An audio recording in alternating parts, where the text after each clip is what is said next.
Good morning students. Today we are going to discuss the topic respiration of chapter life processes. Yes, आज हम discuss करेंगे respiration topic. So let's start with its definition. What is respiration? It is a multi-step.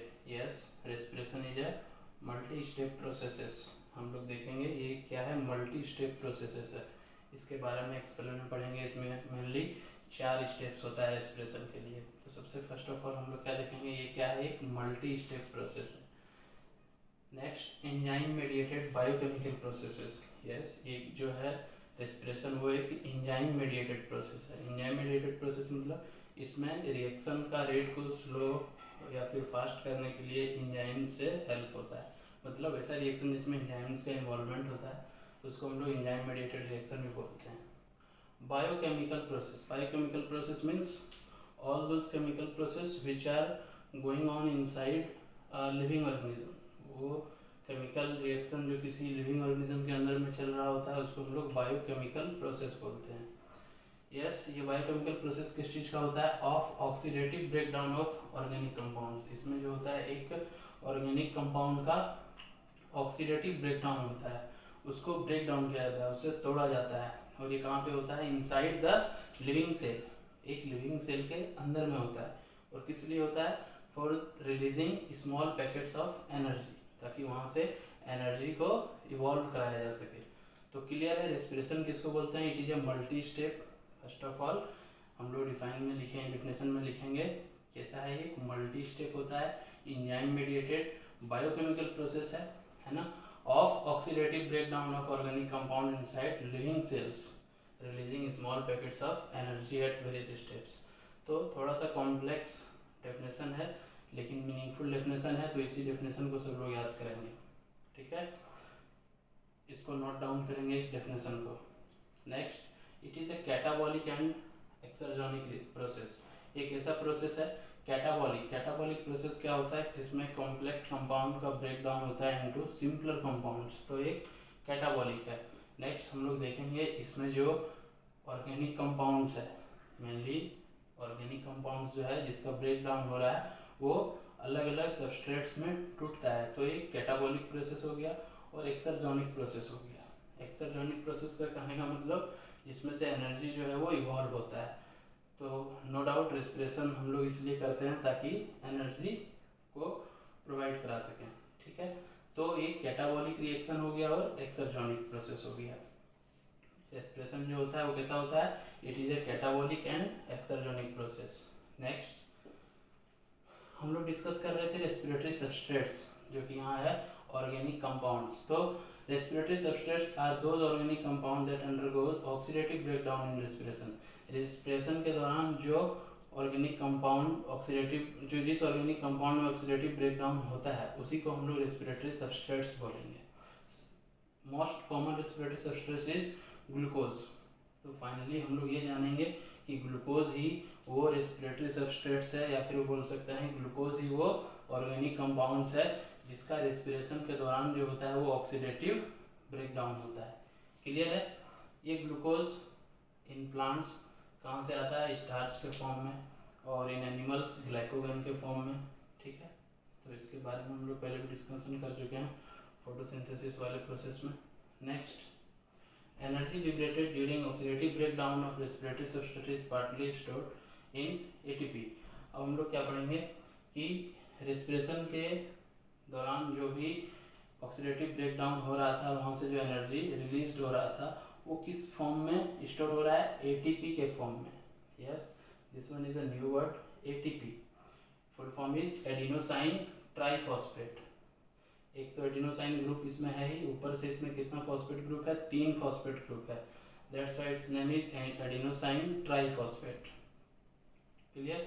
तो energy जो भी respiration के दौरान release हो रहा था वो किस फॉर्म में स्टोर हो रहा था, एटीपी के फॉर्म में. ये इसका रिएक्शन है. This one is the formula of glucose. ये ऑक्सीजन के साथ ऑक्सीडाइज होके in the presence of enzymes क्या बना रहा है, 6CO2 6H2O एंड 38 ATP, मतलब ATP मॉलिक्यूल बना रहा है. क्लियर है. Next, Energy stored in ATP can be used for different biological function, hence ATP is also known as energy currency. Yes, ATP is also known as energy currency. इसको हम लोग energy currency के form में भी इसको बोल सकते हैं. एनर्जी करेंसी क्या होता है, इसको थोड़ा ध्यान से समझेंगे. फॉर एग्जांपल, कोई फार्मर है तो वो अपना फार्मिंग करता है, कुछ उगाता है, अरे वो मार्केट जाता है किसी चीज़ को खरीदने के लिए, तो उसका ये मतलब नहीं है कि जैसे वो बहुत सारा फ्रूट्स उगा रहा है, फार्मिंग कर रहा है, तो वो जहाँ जाएगा फ्रूट्स लेके ही चला जाए. और बुक्स खरीदना है तो बहुत सारा फ्रूट्स लेके बुक खरीद लेगा, तो ऐसा नहीं होता है. तो उसके लिए वो क्या करता है, वो अपना सारा फार्मिंग के चीज़ को, वो फ्रूट्स को बेच देता है, उससे करेंसी गेन करता है, और फिर मार्केट जाता है जहाँ पे भी उसको वो ज़रूरत है जिस चीज़ को लेने के लिए, वो करेंसी देके खरीद लेता है. सेम उसी टाइप का चीज़ है यहाँ पे. हमारी बॉडी में भी जो एनर्जी रिलीज होता है वो एटीपी के फॉर्म में जमा हो जाता है, ताकि जब जहाँ चाहें इसका इस्तेमाल करके हम लोग एनर्जी वहाँ पे बना सकते हैं. तो इसीलिए इसको एनर्जी करेंसी बोला जाता है. जस्ट लाइक करेंसी, हम लोग सारा काम जो है वो करेंसी के थ्रू करते हैं. किसी चीज़ को बेच के करेंसी जमा करते हैं और तब फिर शॉपिंग करते हैं, फिर उस करेंसी से हम लोग कुछ भी खरीद सकते हैं, शॉपिंग कर सकते हैं. जस्ट लाइक दैट एटीपी के थ्रू भी बॉडी जो है वो अपना एनर्जी जब चाहे जहाँ चाहे बना सकता है. इसीलिए इसको एनर्जी करेंसी भी कहा जाता है, याद रखेंगे. Next we will discuss about the ATP and ADP. ATP और एडीपी के बारे में डिस्कशन करेंगे, क्योंकि बहुत सारे स्टूडेंट्स का ये क्वेरीज होता है कि सर एटीपी और एडीपी समझ में नहीं आया, थोड़ा सा कॉम्प्लेक्स लगता है. इसीलिए एटीपी और एडीपी को इंडिविजुअली समझेंगे ताकि कोई कंफ्यूजन न रहे. सबसे पहले इसको नोट डाउन कीजिए one by one. Now we will discuss about ATP and ADP. ATP and ADP are not the topics. ये कोई टॉपिक नहीं है, एक पार्ट्स है, लेकिन इसको एज अ टॉपिक हम लोग पढ़ेंगे, क्योंकि इसमें जनरली स्टूडेंट्स का क्वेरीज होता है कि ये नहीं समझ में आया, तो इसको थोड़ा सा एक्सप्लोर वे में पढ़ेंगे. कुछ इसका बेसिक फैक्ट्स एंड फंक्शंस के बारे में डिस्कशन करेंगे. What is ATP and ADP. First point is ATP. Its full form is adenosine triphosphate. As we have discussed earlier, ATP is also known as the energy currency of living body. Living body का एक energy currency भी इसको कहा जाता है, क्योंकि हमारे body में जितने भी एनर्जी होते हैं in the form of ATP वो स्टोर होते हैं, और जब जहाँ जैसा ज़रूरत पड़े एटीपी से वापस एनर्जी को बनाया जा सकता है. तो एटीपी का फुल फॉर्म को याद रखेंगे, adenosine triphosphate is the main energy carrier molecule used living thing. Living thing के द्वारा यूज किया जाने वाला सबसे मेन जो एनर्जी कैरियर होता है, मतलब एनर्जी कैरियर कहने का मतलब एनर्जी को one place to another place ले जाना, स्टोर करके रखना, उसको ले जाना, एंड आफ्टर जहाँ पे उसका यूज हो वहाँ पे फिर से उस एनर्जी को रिलीज कराया जा सके. तो एटीपी को हम लोग मेन एनर्जी कैरियर भी बोलेंगे लिविंग ऑर्गेनिजम्स का. Now question arises that what is ATP and ADP and what is the main difference between ATP and ADP. So let's go through it. The main difference between ATP and ADP is found in the number of phosphate group. First of all, we will know the full form of ADP. Full form of ADP is adenosine diphosphate. Now one thing जो note down करने लायक बात है वो ये है कि ATP और ADP के फुल फॉर्म में इन दोनों का मेन डिफरेंस छुपा हुआ है. ATP का फुल फॉर्म क्या था, एडिनोसाइन ट्राइफॉस्फेट, और ADP का फुल फॉर्म क्या है, एडिनोसाइन डाइफॉस्फेट. तो एक डाई है एक ट्राई है, मतलब तो साफ पता चल रहा होगा. एडिनोसाइन एक एक ग्रुप के साथ दोनों में जुड़ा हुआ है, फॉस्फेट भी दोनों के साथ जुड़ा हुआ है, लेकिन ATP में फॉस्फेट का 3 ग्रुप जुड़ा हुआ है, ट्राई. इसको इस तरह से समझते हैं, जैसे ट्राई का मतलब 3 हो गया, mono means 1, di means 2, tri means 3. तो ये ट्राई फॉस्फेट मतलब कितना फॉस्फेट ग्रुप के साथ जुड़ा हुआ है, 3 फॉस्फेट ग्रुप के साथ जुड़ा हुआ है, तो वो ATP हो गया. और ऐसा एडिनोसाइन का ग्रुप जो 2 फॉस्फेट ग्रुप के साथ जुड़ा हुआ हो, डाई मतलब 2, तो इसको हम लोग ADP बोलेंगे. तो सबसे मेन डिफरेंस क्या हो गया, ATP एंड ADP का मेन डिफरेंस क्या हो गया, is the number of phosphate group जो उसके साथ जुड़ा हुआ है. नंबर ऑफ फॉस्फेट ग्रुप, कितना फॉस्फेट ग्रुप उसके साथ जुड़ा हुआ है, यही बेसिकली दोनों का मेन डिफरेंस होता है. एटीपी में 3 फॉस्फेट ग्रुप के साथ जुड़ा होता है और एडीपी में 2 फॉस्फेट ग्रुप के साथ जुड़ा होता है। क्लियर है? ATP it contains 3 phosphate group, adenosine triphosphate मतलब इसके साथ 3 फॉस्फेट ग्रुप जुड़ा हुआ होता है। ADP it contains 2 phosphate group और एडीपी मतलब इसमें 2 फॉस्फेट ग्रुप जुड़ा हुआ है, डाइफॉस्फेट मतलब 2।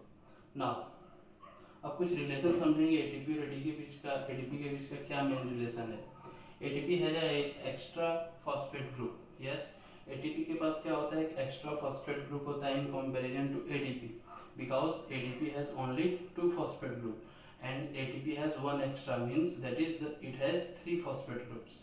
इसके पास 3 फॉस्फेट ग्रुप है, एडीपी से एक ज्यादा फॉस्फेट ग्रुप है। तो ये क्या करता है, which it gives off for energy where it is needed.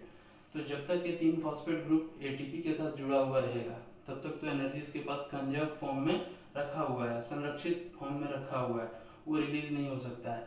कब रिलीज होगा, जब तक कि ये अपना एक फॉस्फेट ग्रुप को रिलीज न करा दे। मतलब एक एडिनोसाइन 3 फॉस्फेट मिलकर adenosine triphosphate that is ATP बना था। अब इस एटीपी में 3 फॉस्फेट ग्रुप था, इसको जब भी एनर्जी चाहिए होगा ये क्या करेगा, अपना एक फॉस्फेट ग्रुप को रिलीज करा देगा।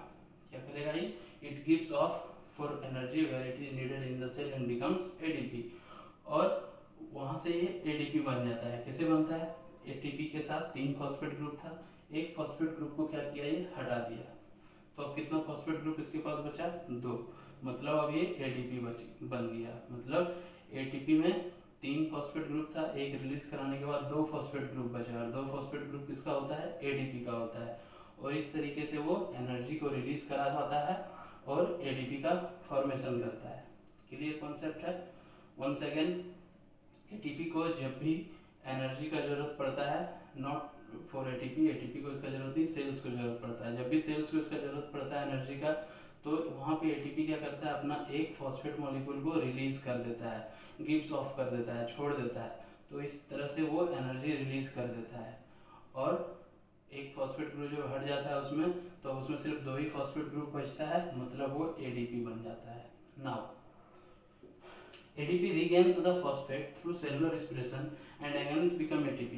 अब ये ADP जो बना, अब ये क्या करेगा फर्दर, जब फिर सेलुलर रिस्पिरेशन होगा, जब फिर कभी ATP कोई टूटेगा और वो एनर्जी रिलीज कराएगा और उसका एक फॉस्फेट ग्रुप जब वो ऑफ कर देगा, तो उस फॉस्फेट ग्रुप को दोबारा ये ADP अपने साथ असेंबल कर लेगा, ADP प्लस P, मतलब फिर से एक फॉस्फेट ग्रुप ADP अपने साथ जोड़ लेता है और ये दोबारा क्या बन जाता है, ATP, फिर से ये एटीपी बन जाता है। क्लियर है। एटीपी से एक फॉस्फेट मॉलिक्यूल हटता है तो एडीपी बनता है, एनर्जी रिलीज होता है। ये एडीपी अगेन इन फ्यूचर फिर क्या करता है, एक फॉस्फेट ग्रुप को अपने साथ ऐड कर लेता है, अपने साथ रेज्यूम कर लेता है और फिर से ये एटीपी बन जाता है। दिस साइकिल रिपीट्स इंडेफिनिटली, और ऐसा ये चलता रहता है, नॉन स्टॉप होता रहता है। एटीपी टूट के एडीपी में बनता है, एनर्जी रिलीज कराता है, फिर ये एडीपी फिर से किसी फॉस्फेट ग्रुप को अपने साथ कंबाइन करके फिर से एटीपी बनता है, और ये साइकिल इंडेफिनेटली निरंतर लगातार चलते रहता है। तो ये एटीपी और एडीपी का मेन कॉन्सेप्ट था। Now next we will discuss about the steps of